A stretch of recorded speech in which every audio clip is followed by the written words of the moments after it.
Halo, selamat datang di podcast Transforming Experience with AI in Dynamics 365. Biar lebih kenal, di sini aku akan manggil teman-teman WCS, itu WCS-an ya teman-teman. Perkenalkan, aku Mia. Di sini kita akan membahas bagaimana AI di dalam Dynamics 365 Supply Chain Management. Ngomong-ngomong nih teman-teman, aku tuh excited banget sama sesi hari ini karena sesi kali ini tuh merupakan podcast pertama yang WCS Abisena adakan. Jadi teman-teman juga harus nonton full sampai akhir ya, karena di dalamnya itu banyak banget informasi yang sangat bermanfaat. Nah, di sini juga hadir bersama aku ada Mas Daksa. Halo Mas Daksa. Nah, Mas Daksa ini merupakan BizApp Pre-Sale Solution-nya WCS, betul ya Mas ya? Ya, betul. Nanti aku dan Mas Daksa itu bakal ngobrol-ngobrol mengenai AI di dalam Dynamics 365 SCM. Nah, Mas Daksa, biar teman-teman di sini tuh lebih mengenal Mas Daksa lebih dalam nih, boleh kali ya Mas Daksa itu memperkenalkan diri ke teman-teman. Silakan Mas Daksa. Ya, terima kasih Mbak Mia. Oke, salam kenal Bapak Ibu semua, rekan-rekan.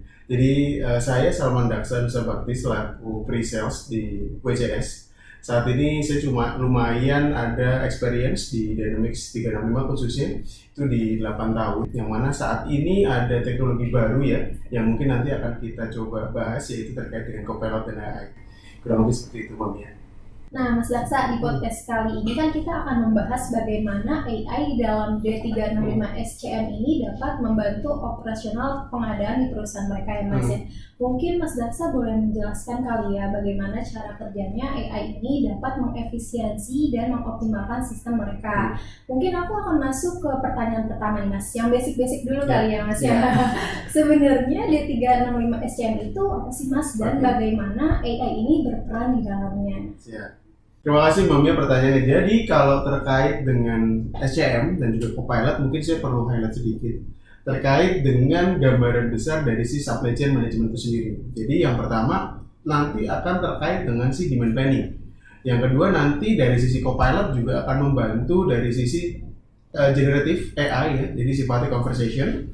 Yang itu nanti juga menjadi question and answer ya, yang sifatnya suggestion. Kemudian yang terakhir dari sisi procurement untuk gambaran di supply chain-nya. Di demand planning sendiri, nanti dari customer atau dari user employee itu dapat memanfaatkan suggestion dari si Copilot tersebut, khususnya terkait dengan demand planning dan juga membuat efisiensi serta efektivitas dari planning untuk membuat decision atau dalam artian ini keputusan ya dari para customer kita atau user dan juga dari sisi level manajerial. Kemudian dari sisi conversation itu juga nanti akan ada feedback, answer, question and answer ya sifatnya, yang mana nanti si Copilot akan memberikan suggestion berdasarkan pertanyaan yang dikeluarkan dari sisi employee atau user itu tadi. Yang terakhir dari sisi supply chain yang related ke Copilot itu ada di procurement. Nanti kita ada automated task yang bisa kita jalankan dari si procure to pay menggunakan Copilot. Wah, banyak dan menarik banget ya Mas ya. Jadi bisa aku bilang AI atau Copilot ini benar-benar bisa membantu untuk proses bisnis perusahaan mereka ya Mas ya. Nah, aku sebagai orang awam nih Mas, belum tahu banyak mengenai AI atau Copilot. Mas Daksa boleh jelasin nggak sih Mas, AI atau Copilot itu kayak gimana? Oke, pertanyaan bagus. Mungkin saya coba jelaskan dulu terkait dengan apa sih sebetulnya AI atau Copilot yang tersedia di Dynamics 365. Jadi secara garis besar, Copilot itu saat ini, khususnya untuk Dynamics ya, itu sudah tersedia baik untuk di CRM maupun di ERP. Kemudian dari sisi CRM pun, itu dari mulai sales, marketing, dan juga service, itu juga nanti bisa terlihat mulai dari pencatatan untuk sebatas recap saja, ataupun nanti generate kontak kalau kita related ke marketing, sampai kita create customer respon berdasarkan dengan si self-service bots-nya. Itu yang related ke CRM, jadi ada di sales, marketing, dan juga service. Berikutnya, terkait di ERP, kita pecah lagi menjadi dua, supply chain dan juga operation. Yang mana untuk sesi pada hari ini, kita akan coba fokus untuk ke supply chain. Kurang lebih itu secara gambaran AI Copilot-nya. Tapi, secara Dynamics 365 Copilot sendiri, kita juga sudah memiliki diferensiasi atau spesifik AI yang menjadi pembeda antara Copilot, Dynamics 365 Copilot dengan AI yang lain. Jadi yang pertama secara proses kita power by GPT ya. Jadi setiap role yang nanti terjawab dari sisi pertanyaan maupun respon yang dimunculkan oleh Copilot di generate itu sudah disesuaikan dengan kebutuhan dan juga pertanyaan dari sisi user atau employee tersebut. Kemudian secara feature juga sudah built-in di Dynamics 365, baik itu untuk CRM dan juga ERP. Kemudian secara Azure itu juga nanti sudah berdasarkan Azure OpenAI ya, termasuk juga based on dengan sekuritas data, baik itu data yang tercapture di ERP maupun data yang diinputkan saat generate pertanyaan-pertanyaan ke Copilot. Wah, kompleks banget ya Mas ya AI dan Copilot ini. Nah, Mas Daksa, aku boleh gak sih Mas bisa minta contoh dari Mas Daksa ini gimana D365 SCM ini dapat membantu bisnis perusahaan dan gimana cara mereka menggunakannya? Oke. Mungkin saya coba jelaskan ya Mbak Mia. Jadi tadi ingat mungkin di slide awal saya sempat highlight bahwa akan ada 3 gambaran besar ya. Pertama terkait dengan demand planning, kemudian nanti ada conversation generative by AI, sama yang terakhir diisi procurement. Nah pertama mungkin saya coba highlight dulu terkait dengan si demand planning itu sendiri. Jadi kalau kita bicara demand planning itu tidak lepas dari namanya forecasting, yang mana nanti secara forecast dari sisi Copilot bisa menjadikan atau memberikan suggestion terkait dengan forecasting untuk jangka waktu tertentu. Contoh di sini itu kita bisa buat proses untuk kita forecast dalam jangka waktu from to date, kemudian dalam jangka waktu selain shift juga ada trennya, termasuk juga akurasi sampai detail forecast apa yang akan kita generate untuk jangka waktu tertentu, yang mana itu nanti nyambung ke memanfaatkan efisiensi dari si demand planning yang kita suggest dari si Copilot tersebut. Kemudian terkait dengan detailnya, seperti yang tadi disampaikan di sini bahwa kita bisa melakukan forecasting ya untuk shift atau durasi pekerjaan dari sisi employee from to date-nya. Kemudian di sini kita bisa lihat informasi yang sebetulnya bisa di-generate dari si Copilot. Yang pertama di sini ada dilihat top increase dari sisi shift mana yang memiliki tingkat kenaikan atau presentasi berdasarkan dengan si distribution center. Di sini nanti dia akan kalkulasi ya informasinya sesuai dengan data yang tersedia, mana yang increase berdasarkan dengan bisnis unit yang mana, berdasarkan distribution center yang mana. Kemudian di poin berikutnya ada top decline-nya atau opposite-nya atau lawannya. Jadi dia akan lihat nih dari sisi distribution center atau lokasi mana yang secara shift dia mengalami pengurangan atau berkurang dari sisi periode yang berjalan dan periode sebelumnya. Kemudian yang di sini ada informasi ya secara detailnya lagi per masing-masing warehouse dan location, dia highlight produknya apa saja sampai dia lihat nih secara shifting mana yang sifatnya itu decline, mana yang sifatnya itu increase. Tentu secara data ini sebenarnya sudah tersedia di ERP, tapi nanti dari sisi Copilotnya dia akan generate informasi-informasi sesuai dengan kebutuhan itu tadi. Nah berikutnya ya Mbak Mia ya, selain tadi kita dapat secara generative by chat terkait dengan si Copilot menganalisa data, di sini kita juga punya informasi yang sifatnya summary dari fitur standar. Contoh di sini kita punya graphical terkait dengan demand planning per period ya. Di sini terlihat ada Januari, Februari sampai dengan Desember dalam jangka waktu setahun. Kemudian di bawah dia ada distribusinya per masing-masing periode. Menarik ya di sini, Mbak Mia bisa lihat ya, bahwa Copilot dia memberikan preview atau summary berdasarkan dengan informasi yang bisa kita sesuaikan. Contoh, berapa banyak atau top 5 largest shift kontribusi dari masing-masing period yang terlampir di grafik ini. Kalau di sini dia akan melakukan summary store 3, store 2 dan seterusnya dengan presentase berdasarkan dengan informasi yang tercapture di bawah sini.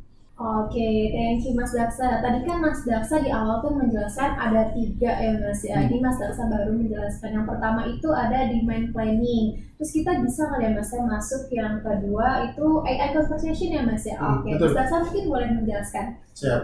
Jadi part berikutnya terkait dengan conversation by AI, di sini kita juga sudah bisa melihat ya terkait dengan Copilot conversation di sini. Jadi di sebelah kiri ini adalah tampilan si ERP-nya atau Dynamics 365 Supply Chain-nya. Di sebelah kanan kita sudah punya tab spesifik untuk si Copilot. Jadi ini nanti yang kita bisa bertanya apa saja terkait dengan data-data yang dibutuhkan. Contoh nih Mbak Mia ada kebutuhan berapa banyak sih customer yang saya miliki sampai dengan Januari 2025. Nah itu nanti kita bisa langsung membuat pertanyaan di sini sehingga si Copilot dia akan melakukan respon berdasarkan dengan data yang tersedia. Berarti bisa aku bilang di AI conversation ini kita bisa menanyakan apapun terkait supply chain ya Mas ya. Betul. Dan nanti sistem ini akan otomatis menjawab dan merespon pertanyaan kita, betul nggak Mas? Betul. Jadi nanti di sebelah sini informasi yang kita tanyakan ini kayak ada window untuk chat gitu. Jadi nanti dari sisi user atau Mbak Mia kalau mau coba itu nanti juga bisa menanyakan terkait informasi yang dibutuhkan. Oke, menarik banget teman-teman WCS. Nanti teman-teman WCS bisa langsung mencoba Copilot ini ya. Tadi kita udah dapat 2 nih dari Mas Daksa. Yang pertama ada demand planning dan yang kedua ada AI conversation. Tadi Mas Daksa di awal bilang tuh ada 3. Berarti kita masuk ke yang terakhir nih ya Mas, yang benar ya. Betul. Yang ketiga itu ada procurement, benar Mas. Betul. Nah, Mas Daksa boleh gak sih Mas menjelaskan mengenai yang ketiga ini Mas? Berikutnya ini ada yang part serunya ya Mbak Mia. Jadi ini ada di planning dan procurement. Jadi apa sih terkait dengan planning dan procurement ini? Jadi terkait dengan planning, di mana ketika kita bicara procurement kita perlu define dulu nih terkait dengan quantity yang bisa kita promise terkait dengan kebutuhan, baik itu secara kebutuhan di internal maupun nanti kebutuhan ke eksternal, yang mana nanti ini juga terhubung dengan si demand dan forecast planning yang tadi kita sudah set di awal. Fungsinya apa? Nanti saat procurement itu berjalan di sini kita bisa melakukan proses procurement yang mana nanti based on dengan si mobile aplikasinya. Kalau kita lihat contoh di sini, ini ada spesifik proses procurement yaitu melakukan proses approval ya di dalam mobile app si purchase order. Kemudian nanti kita bisa melakukan proses completion, kemudian nanti kita bisa delegate si proses untuk melakukan proses approval sampai nanti kita lihat detail si PO tersebut. Yang mana nanti si PO ataupun si purchase requisition juga saling terkait ya informasinya, bisa kita sesuaikan dengan informasi yang tersedia di Dynamics 365 supply chain-nya, yang mana nanti akan reflect ke mobile apps untuk melakukan proses approval dan juga melihat informasi yang terkait dengan si PR maupun si PO tersebut. Selain dari sisi procurement tadi, kita juga saling tergantungan atau saling berkesinambungan antara data yang tersedia. Tadi kita bicara mulai dari si demand forecast planning, di sini kita bicara forecasting dan juga planning yang related ke dalam procurement. Berikutnya kita juga bisa menyambungkan terkait dengan inventory dan logistik. Jadi tadi kita sudah milih PO, kita sudah define item-item apa saja yang dibutuhkan untuk proses pembelian. Berikutnya di sini ada posting dan juga proses inventory-nya, yang mana nanti related ke quality management atau proses QC-nya. Jadi secara cost nanti bisa kita kalkulasi berdasarkan dengan proses yang tadi kita sudah define di PO-nya. Kemudian untuk proses quality management juga kita nanti bisa tracking dan solving quality issue based on dengan si suggestion dari Copilot. Tentu nanti informasi ini akan reflect ke inventory dan logistik. Jadi kalau kita bicara di sini tadi solving dan quality by si Copilot, di sini nanti kita bisa lihat nih gambaran secara summary ya. Balik lagi si Copilot ini akan memberikan summary terkait dengan ketersediaan item dari si PO tersebut yang mana sudah dilakukan proses quality management. Jadi nanti item-item ini kita bisa lihat secara item code, item name, based on dengan si table view, atau kita bisa lihat secara graphical. Jadi nanti harapannya mempermudah dari sisi Mbak Mia misalnya sebagai user untuk melakukan proses quality management. Wah, thank you Mas Daksa atas penjelasannya. Berarti Copilot ini banyak banget ya Mas ya manfaat dan keunggulannya. Dan yang aku lihat itu juga di sini Copilot bisa digunakan di mobile phone juga Mas ya. Betul. Keren banget, teman-teman keren banget ya. Nah, tapi nih Mas, misalnya nih aku pengguna D365 SCM tapi versi yang lama. Terus aku belum ada Copilotnya nih Mas. Bisa gak sih Mas Daksa kasih saran atau advice bagaimana cara aku menanggapinya kalau misalnya belum ada Copilot?